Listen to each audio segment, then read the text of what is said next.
एक कितना गरीब लड़का था कि वह हर रोज खाने के लिए भटकता था और कहीं ना कहीं से खाना इकट्ठा करता था, पर हर रोज उसका खाना गायब हो जाता था।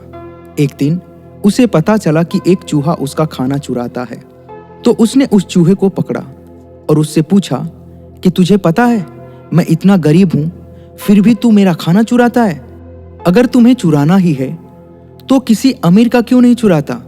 तो वह चूहा बोला कि तेरी किस्मत में कुछ ही चीजें लिखी हैं, वही मिलेगा।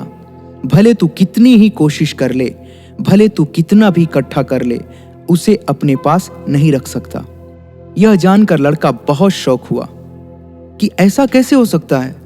तो चूहे ने कहा कि अगर तुझे जानना ही है कि तेरी किस्मत में क्या लिखा है तो भगवान बुद्ध के पास जाना पड़ेगा। वही तुम्हें बता सकते हैं कि तुम्हारी किस्मत में क्या लिखा है। इसलिए वह लड़का भगवान बुद्ध से मिलने के लिए निकल पड़ा। चलते चलते बहुत रात हो गई थी, इसलिए रास्ते में उसने एक हवेली देखी और उस घर वाले से एक रात रहने के लिए इजाजत मांगी। उसे इजाजत मिल भी गई।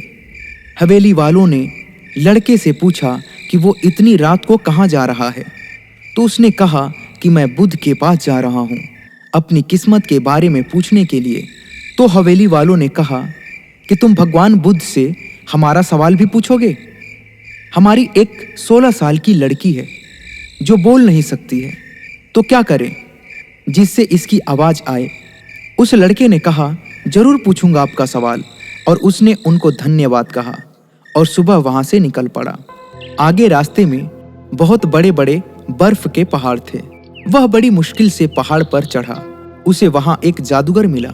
उसने उस लड़के से पूछा कि वह कहाँ जा रहा है। तो उसने कहा कि भगवान बुद्ध के पास जा रहा हूँ अपनी किस्मत के बारे में पूछने के लिए। तो जादूगर ने कहा कि क्या तुम भगवान बुद्ध से मेरा यह सवाल पूछोगे?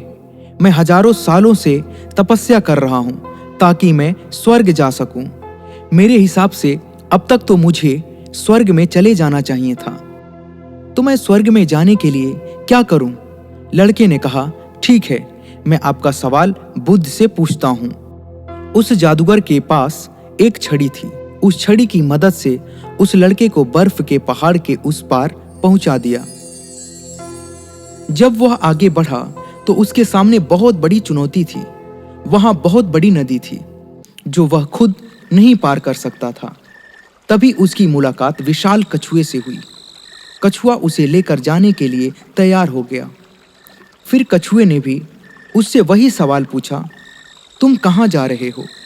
तो उसने सब बताया। तो कछुए ने भी एक सवाल पूछने के लिए कहा, मैं 4 सालों से ड्रागिर बनने की कोशिश कर रहा हूँ, पर अभी तक नहीं बन पाया, तो मैं ऐसा क्या करूँ जिससे मैं ड्रागिर बन जाऊँ? लड़के ने कहा मैं आपका सवाल जरूर पूछूंगा। कछुए ने लड़के को अपनी पीठ पर बिठाया और नदी के उस पार पहुंचाया। आखिरकार लड़का भगवान बुद्ध के पास पहुंच गया। वहां बहुत सारे लोग थे।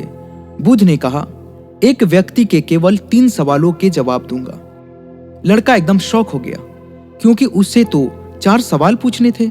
वह सोचने लगा कि उसे कौन से 3 सवाल पूछने चाहिए।